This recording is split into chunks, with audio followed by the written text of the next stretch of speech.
look at the subject of marriage today, for example. Every time we talk marriage, they say marry your friend. That's not in the Bible. The principles of marriage they teach us today are the things picked from the gutters. What the Western world adopt, that's what the church teaches now. Meanwhile, when you go to the Western world, 7 out of every 10 marriage breaks because they marry their friends. They marry who they love. The kingdom prescription is different.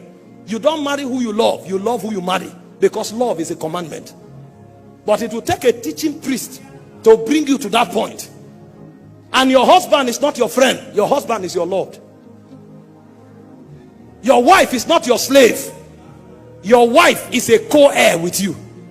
So when a man is dealing with his wife, he's dealing with his wife the way Christ deals with the church. He dies to bring his wife's reality out.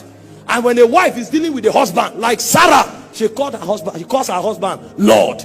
So the way it is difficult for a woman to submit, submission becomes the code of love. And the way a man is selfish, self-denial becomes his code of love. So at the end of the day, nobody possesses anything. It's a kingdom pattern, because when marriage is completed, you will not just have children, you will become like Christ. Because the goal of marriage is to deal with your flesh until you become like Christ. But what the world is teaching is how to coexist together. And so it becomes a mental charade, because there are no teaching priests.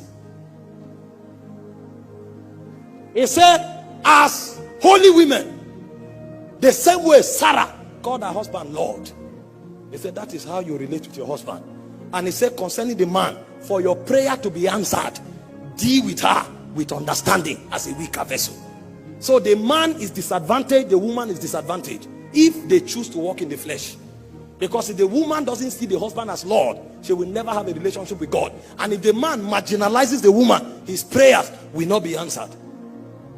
Kingdom position.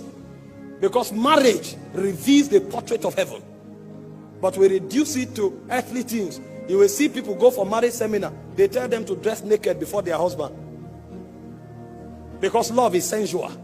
Love is not a commandment. So a wife is taught how to seduce the husband. Is she a harlot?